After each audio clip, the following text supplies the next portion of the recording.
নমস্কার বন্ধুরা, আমি সুপর্ণা। আমার সুপর্ণা বং ইন্ডিয়াতে আপনাদেরকে স্বাগত। আগের ব্লগেই দেখেছেন আমরা গিয়েছিলাম রাসমঞ্চে।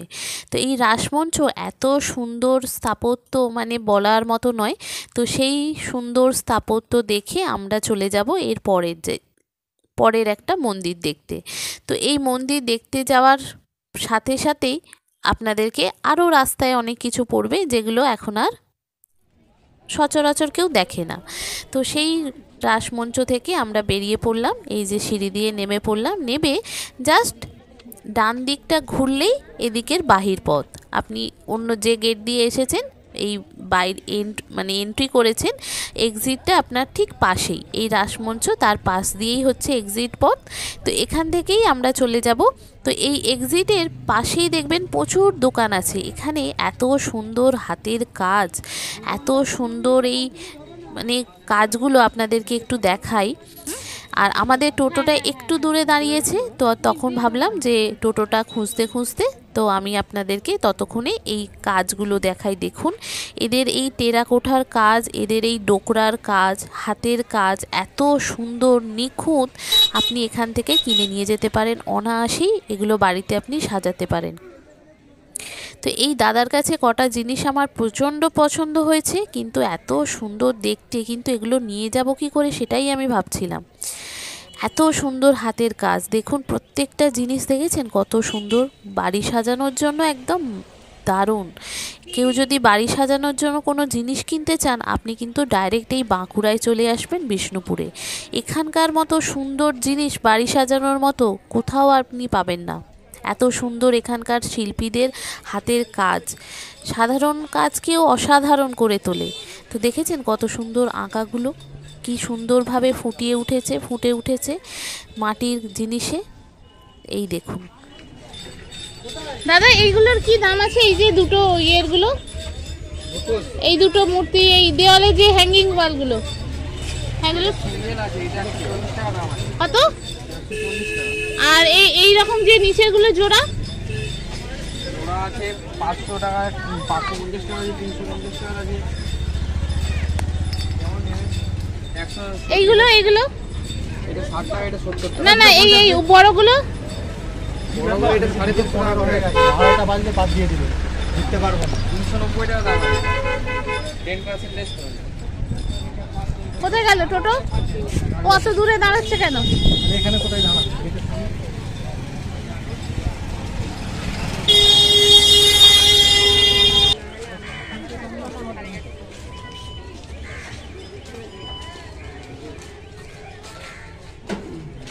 ও ভাই, তুমি এত দূরে দূরে দাঁড়াচ্ছ, আমাদের হেঁটে আসতেই তো টাইম চলে যাচ্ছে।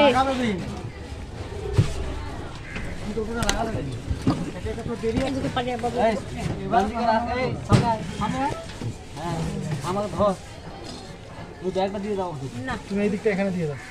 ঠিক আছে ঠিক আছে, চলো।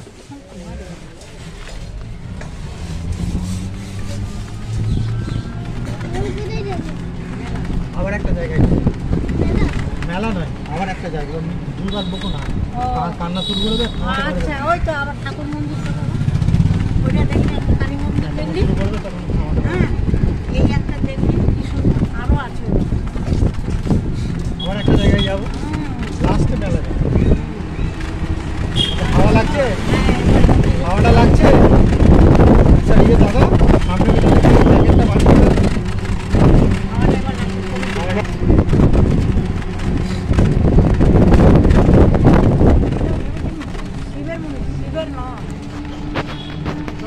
এটা বন্ধ করে দিয়েছে। এইটা যেটা দেখলাম ওটা কি গো? এটা হ্যাঁ, ও রাসমঞ্চ। রাসমঞ্চ ভেতরটাও কিছু নেই, ভেতরটা বন্ধ করে দিয়েছে।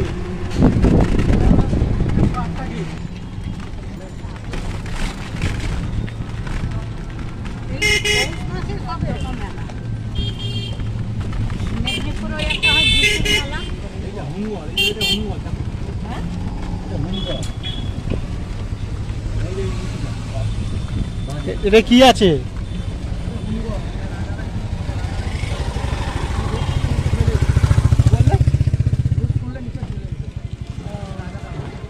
যাওয়া যায় নাকি? অন্যায় করলে ওপর হ্যাঁ ফেলে দিই। ওখানে মারা যেত, তাই তো? ভেতরটা ফাঁকা। এবার রাসমঞ্চ থেকে ফেরার পথে আমরা যে যাব শ্যামেরাই মন্দির, তো সেখানেই যেতে যেতে রাস্তায় পড়ছে গুমঘর। এই গুমঘর বিষ্ণুপুরের একটি স্থাপত্য পোষণ করে। এটাকে হত্যাকূপ বলা হয়, কেউ বলেন রাজাদের শস্যাগার, আবার কারোর মতে এটা বিশুদ্ধ জলের আধার, আবার কারোর মতে অনেক কিছু বলে। তো এইটাই হচ্ছে গুমঘর। এই গুমঘর তৈরি হয়েছিল সপ্তদশ শতাব্দীর দ্বিতীয়ার্ধে। অনেকের ধারণা যারা অপরাধী বলে মনে করতেন রাজারা, তো তাদেরকে এই গুমঘরে ফেলে দেওয়া হতো।